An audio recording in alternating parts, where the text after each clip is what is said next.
Hi everyone, welcome to the Cyber Icon. I'm really happy to have here in this interview with Memsico. We have recently made a partnership in order to improve our capabilities of threat intelligence, specifically where the web spoofing protection.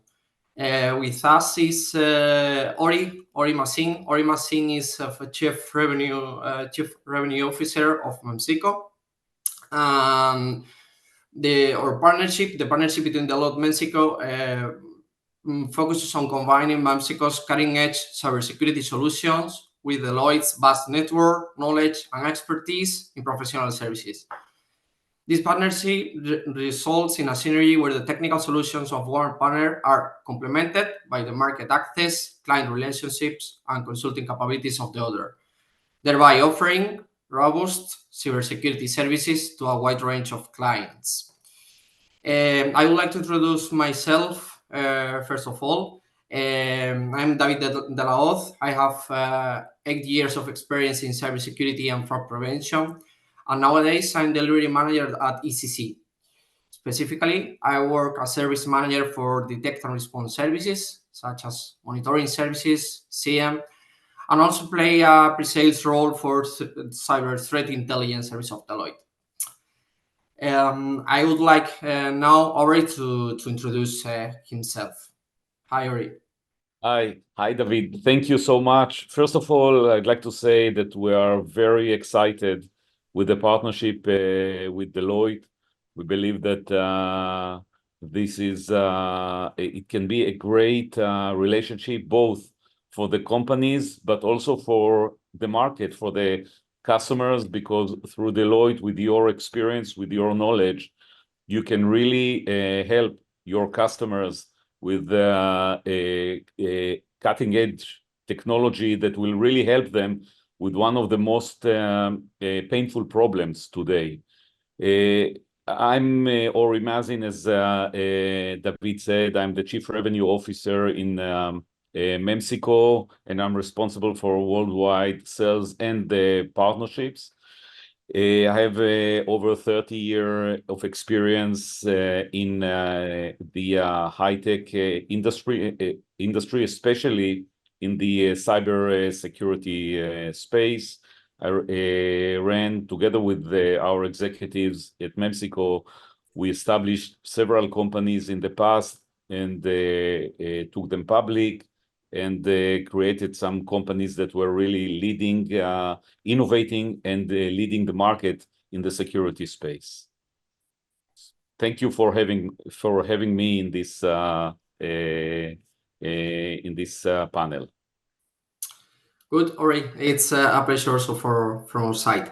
Okay, starting with the interview, I would like to have an idea and a snapshot of what's the current problem, the current situation in the area we are talking about. That is the fraud, the scamming, the web spoofing, and so on. So, in order to understand better the current problem, I would like you to ask the following. Please give us an idea of the current extent of the website and single sign-on impersonating scams that companies face globally. Yes, so actually this problem is growing every year, and it became a worldwide pandemic, a real pandemic. Now, as you can see, there are so many articles, so many reports about this type of problem. The main issue of this problem is that on one hand, it's very easy to create such attack, and on the other hand, the threat actors, the criminals, become more and more sophisticated. So it becomes very hard to detect and protect against these types of attacks. And these attacks cause many issues, a lot of impact, as you can see. just in 2022, only in the US, about 9 billion losses for the consumer.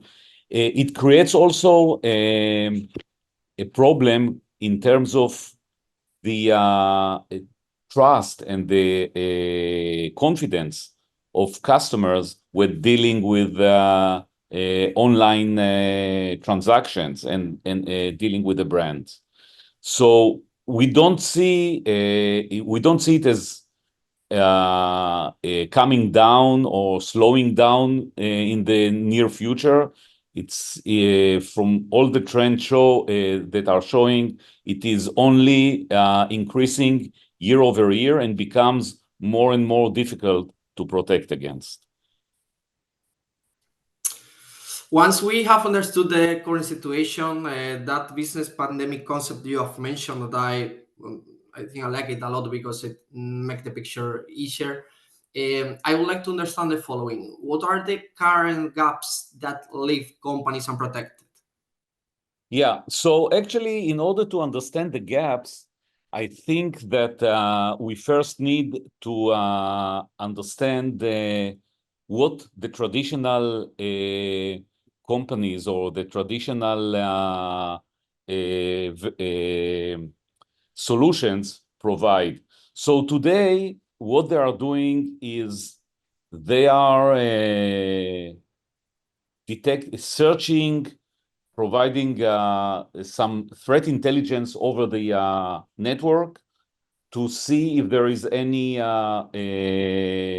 potential domain that might be suspicious, that might be malicious. And if they found this domain as malicious, they apply the service of takedown to take this domain down. There is also the safe browsing that some of the browsers provide, which actually provide an alert on the screen when you are accessing, when an individual accessing this malicious domain. But this is usually after the fact, because it comes only if someone already complained and reported for these about these malicious domains. These are actually in one phase, delayed in one phase. So I'll give you an example of a scenario, a use case that happened, and this is CIBC. It's a bank in the bank in Canada. This was in the news, in the media, in the US and Canada, so I can definitely talk about this. This bank has all of the traditional solutions, the takedown, the threat intelligence, and still a student applied for a loan for the university. She received a text that in order to complete the loan, she needs to access a specific link. She accessed this link. They asked for her bank details, the bank account details. She provided the bank account details, believing everything is correct, everything is legitimate. And after 2 hours, she received a notification from the bank, a real notification that her transaction or money transfer from her bank account of $3,000 was completed successfully. Of course, she called immediately to the bank, told them that she has never done something like this. They've done the investigation, and the bank actually compensated her for $3,000. This is with all the current solutions. So if we look at what the gaps are, it's exactly these gaps. When this has happened, the bank didn't have the visibility about the attack at all. They didn't know that she actually fell victim for this attack. They didn't know maybe she's not the only one. They didn't know who actually fell victim, how many fell victim for these attacks, when it happened. And of course, in terms of the protection, they couldn't protect her. So they couldn't protect her from falling for this scam, and they couldn't protect if someone actually managed to take her credentials, to protect from the account takeover from being performed. So if you are looking about the gaps are in terms of the visibility, no visibility whatsoever about the attack itself, who is being scammed, how many are being scammed, what the when this is happening, full forensic on the attack, and of course the protection from protection of the customer and the brand from this attack. Okay. As you probably know, that Deloitte was intrigued by Mexico due to your unique end-to-end real-time anti-impersonation solutions. We all know that there are other trap codes, other kind of solutions, but we think that your solution is different. How do you stand out from the crowd? Which are the key differentiators that make your solution different? I suppose visibility, windows of exposure, and so on. But can you extend on that?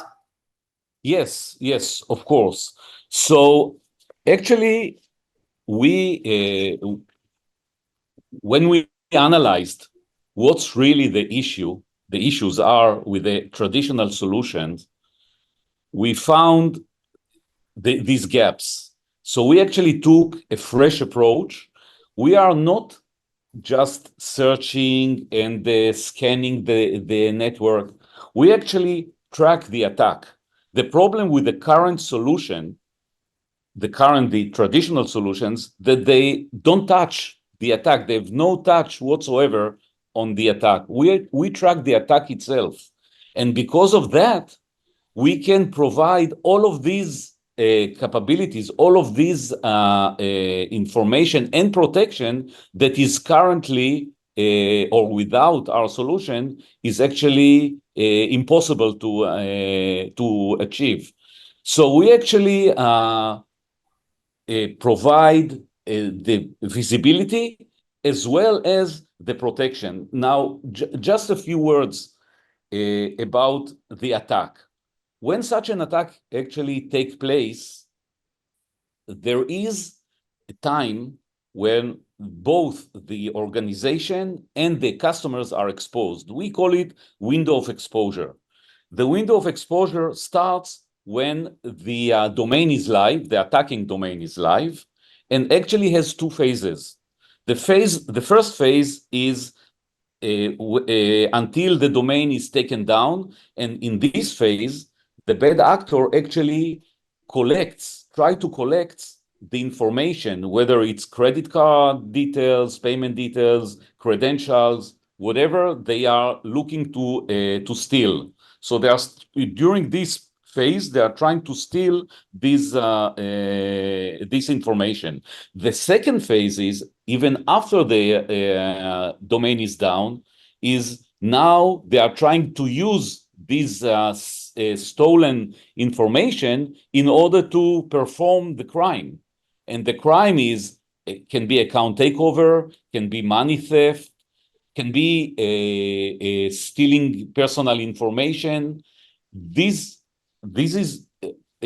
time is the exposure of the window of exposure. We protect the entire window of exposure, the first phase as well as the second phase. Not just protecting, we are also providing the full visibility to the brand about this. And when I'm saying full visibility, is the visibility on the attacker, who the attacker is, the domain, the attacking domain, the full information on the attack, the method of attack and everything, but also who the victims are. So the brand will be able to take actions This is in addition to protecting, not just the information protection. And we provide several means of protection, both to the individual, the end user, and the end user can be customer, and it can also be employee or partners. We protect them, as well as we protect the brand from the account takeover if there is an attempt for that. Okay. It's clear that with this solution and with this service, we not only detect, but we also are able to protect and respond during the whole attack phase, basically. And that's important because we just not only detect the web spoofing, but the customer and the company is protected, and we also can action of different response and so on. So would you give us some examples, some technical examples of these unique capabilities we are discussing? Yes, of course. So I will get back to this, but just in terms of what I've just described, this is the benefits that the organization will receive in terms of the cost, in terms of the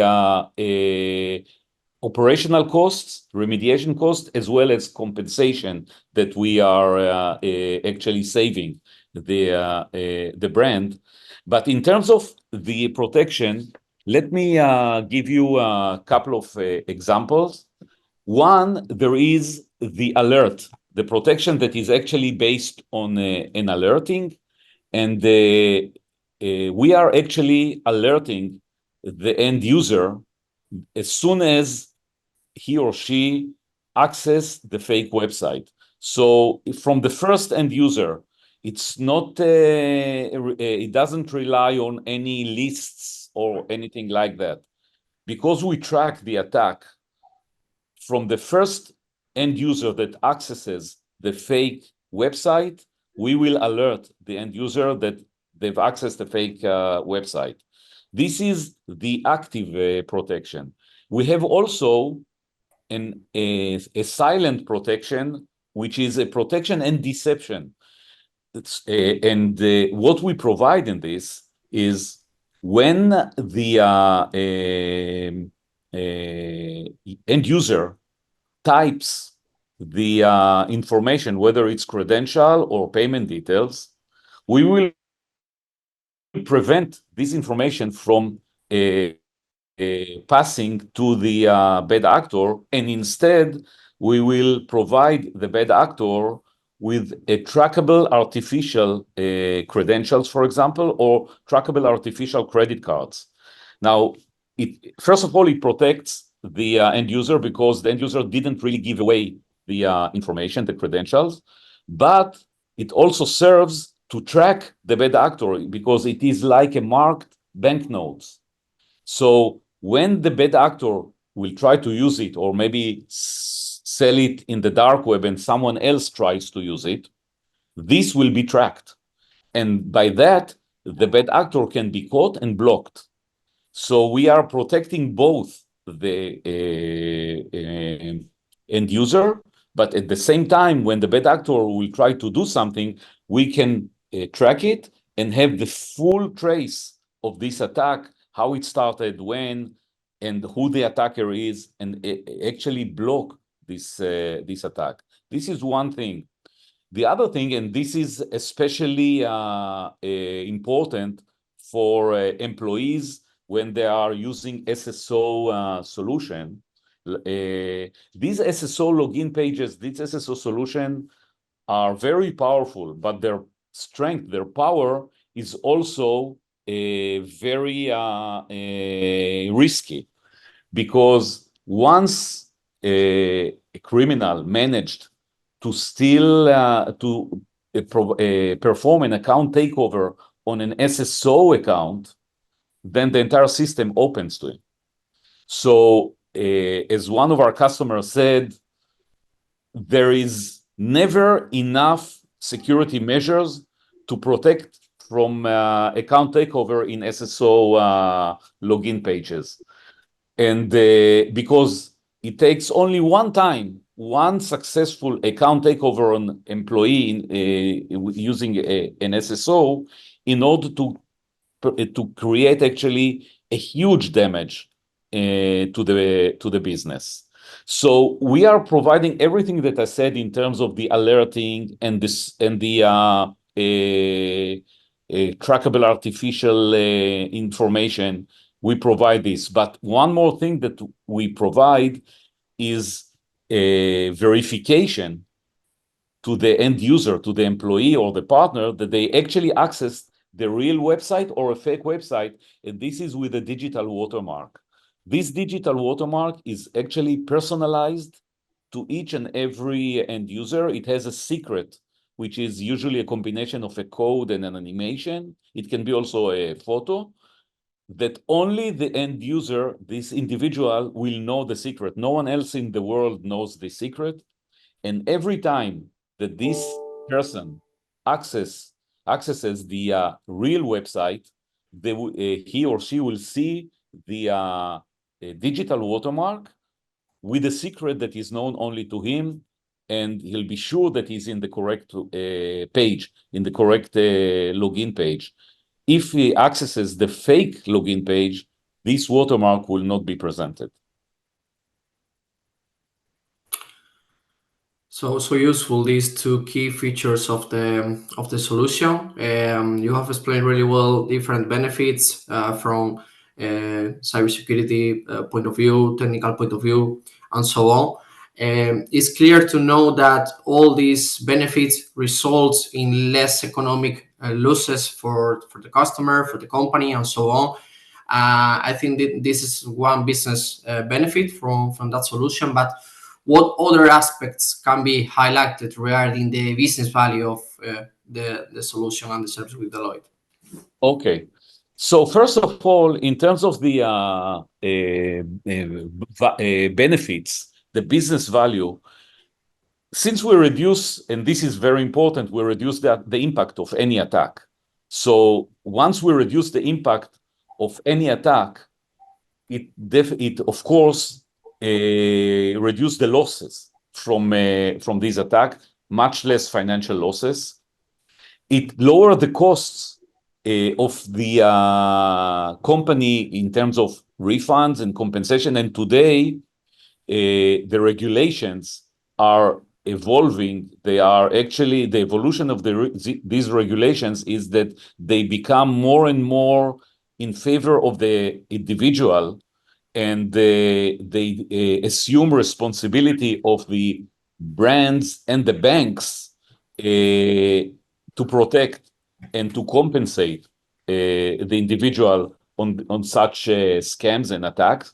So from a refunds point of view, but also in terms of workload, because there is less remediation effort, less remediation time.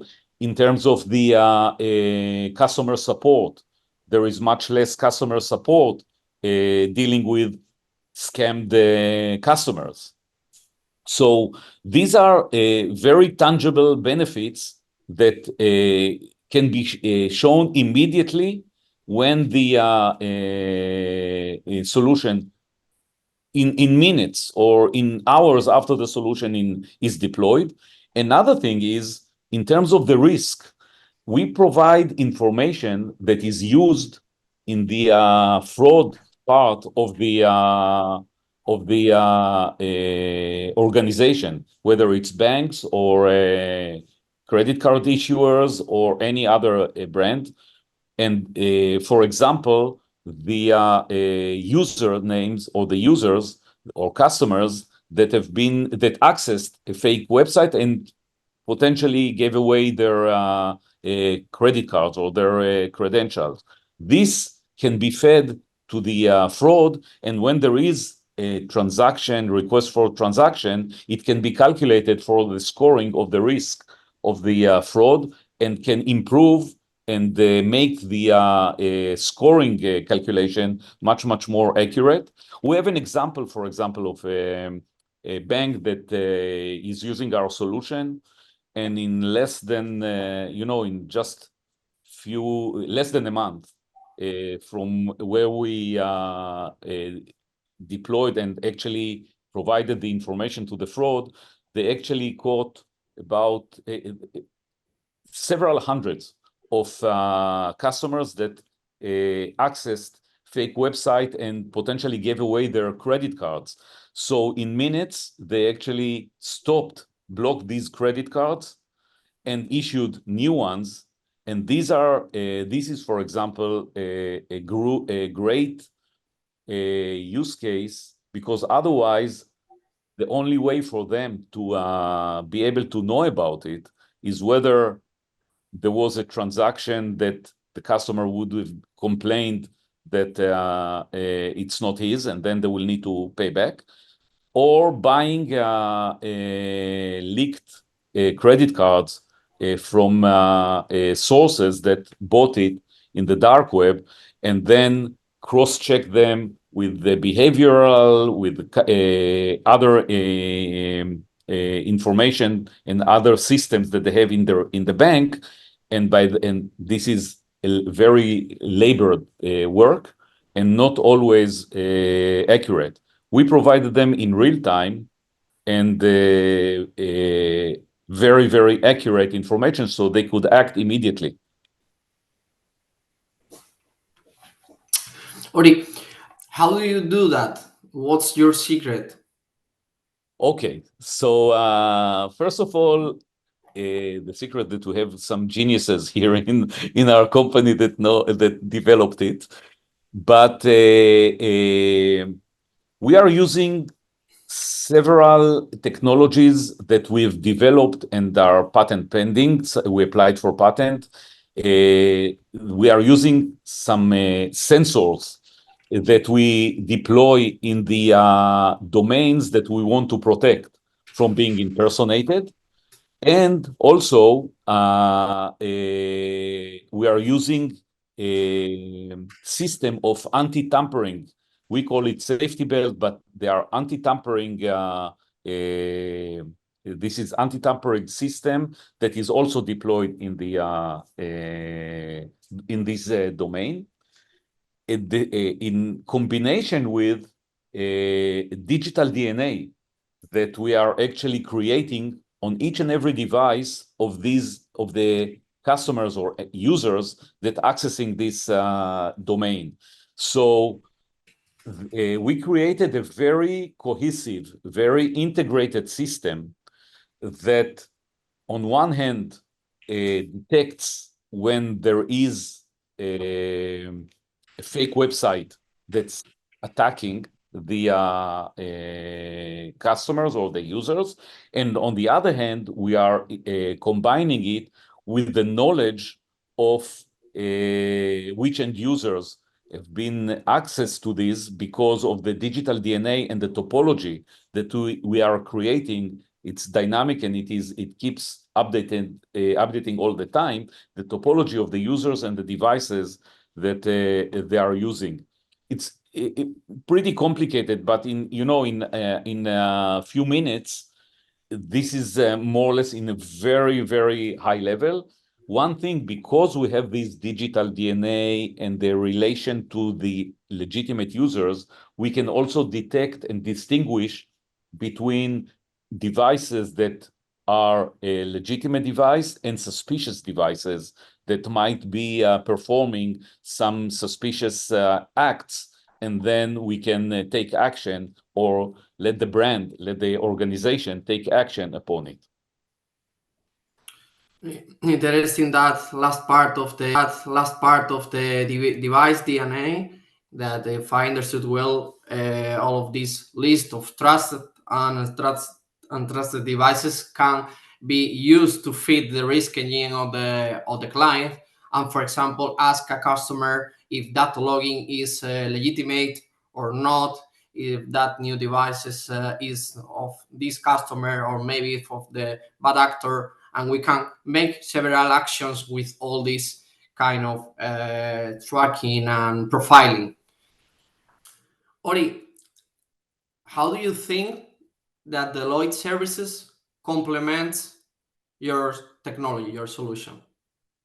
So it's a great question. So one of the reasons that we actually wanted to partner with Deloitte is because of your experience and your knowledge, especially in the SOC as a service, and with all the information that we can provide, and your knowledge and experience, you can help and you can provide your customers and help them with reports that are with actionable recommendation, how to improve their system, how to improve their posture. You can also help them with the takedown, because you will know it in a very almost near real time. So you can help them with this. And there are many other services that are part of the SOC as a service that you can help them using our information that we will provide your systems. That's it. Completely agree. I will also add that threat intelligence service of Deloitte has a lot of experience, more than 15 years. We have our own level 1 24/7, only dedicated in threat intelligence.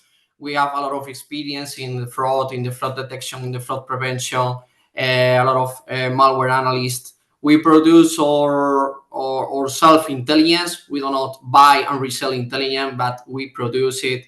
We test all malware samples. And also in the EMEA Cybersphere Center of Deloitte, we have more than 10 capabilities of threat intelligence. So I feel that all these kind of synergies between different cybersecurity services, it's key when we have, for example, an incident, an alert of web spoofing, because we will be able to ask different teams to share information, to share knowledge. And that makes the difference, because I think this is a service in which we need like a continuous improvement cycle, in which we go with the client hand by hand, do all the learning process and adapting the service with the help of your technology. So I think that with all of this putting in value, it makes the difference between having only the technology and also having the service of Deloitte. On another note, tell us a bit about your company. Okay, so actually, we have the company was founded about a bit over 2 years ago by veterans. The top executives of the company, including myself, are veterans in the industry. We have founded several companies in the past, especially in the security space, in the cybersecurity space, and in the performance management. We took them public in the NASDAQ. We created them and made them leading companies in their space. They dominated the space at that time. We have in our board very prestigious, very reputable advisory board, such as Philip Moyer, who is the head of AI in Google. We have David Riley, who is the former CIO and CTO of Bank of America. Gary Sorrentino, who is the CIO of Zoom. And we have others. We are very well backed by very reputable VCs. One is Capri Ventures, and the other one is Venture Guides. Both are long time in this industry, and the reason that we actually decided to go with them is that they are not just investing. They also come with a lot of experience and knowledge in the high-tech industry. For example, the head of Capri Ventures was the president and the head of sales of Red Hat, and he took it to over $1 billion in sales. The head of Venture Guides He came from he actually ran a company that after this he sold it for over 2 billion to IBM, but he also was a general partner in Bain's Capital, who invested in LinkedIn, for example, and other very successful companies. So they provide us a lot of experience and a lot of knowledge. Together with our experience, it creates a very strong, very powerful board and executive to run this company. Good. Thank you for your time. It's been a pleasure, Ori. So interesting. I don't know if the audience can have some questions. Please let us know and we will answer as soon as possible. Thanks. It's been a pleasure. Thank you so much, David. Thank you for having me.